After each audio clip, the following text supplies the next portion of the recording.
Hello and welcome to Crypto News. Today is July 17th, 2025, and the top cryptocurrency news is as follows. And we're going to Bulgaria, which missed its $25 billion debt repayment because it sold its Bitcoin too early. Let's say that in 2017, Bulgaria seized 213,500 Bitcoin, which in early 2018 it sold it for $3.5 billion. If it were to sell that amount today, it would sell those Bitcoins for $25.24 billion. And the country's public debt is $24 billion.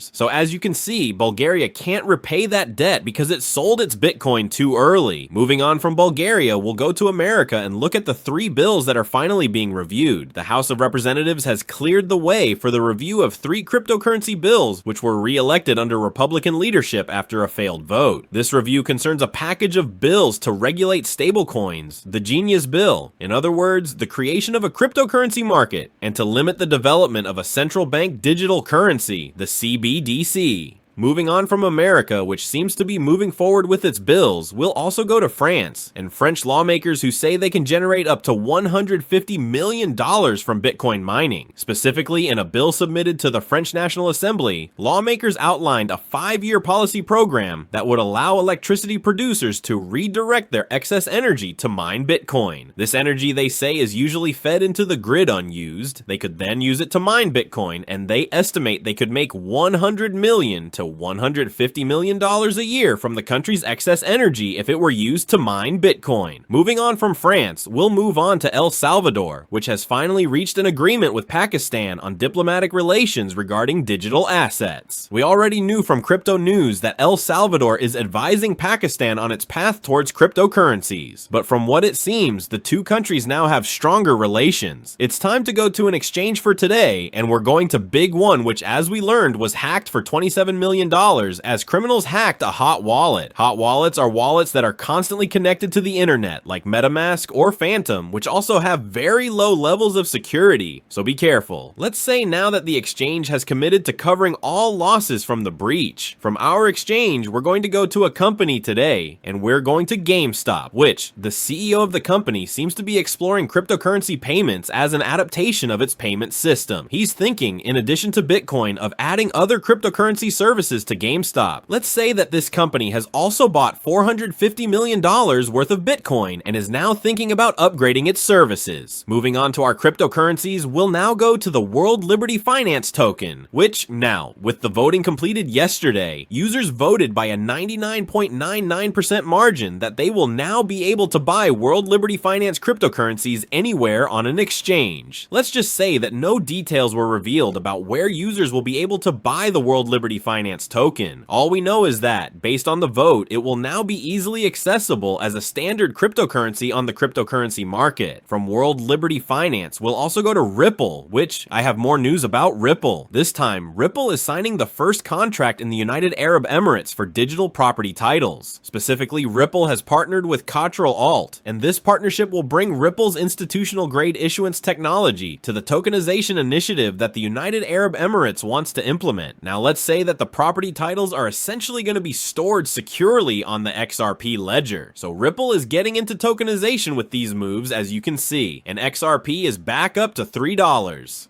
Moving on, we'll also look at Hyperliquid, which has seen a very strong partnership. A biotech company called Sonnet Biotherapeutics announced a deal with a new entity called Rorschach, and this deal will create an entity called Hyperliquid Strategies, which essentially aims to hold $12.6 million in Hype tokens and $305 million. That money will be used to buy other Hyperliquid coins. Let's just say that from this news, Hyperliquid is not impressed yet, as we'll see if these entities agree. First of all, one coin that has been enjoying a lot these days is Arbitrum, which has registered plus 23% on the 7-day chart, as there are rumors that PayPal's stablecoin may enter its network. This stablecoin is quite large and has a market cap of $805 million.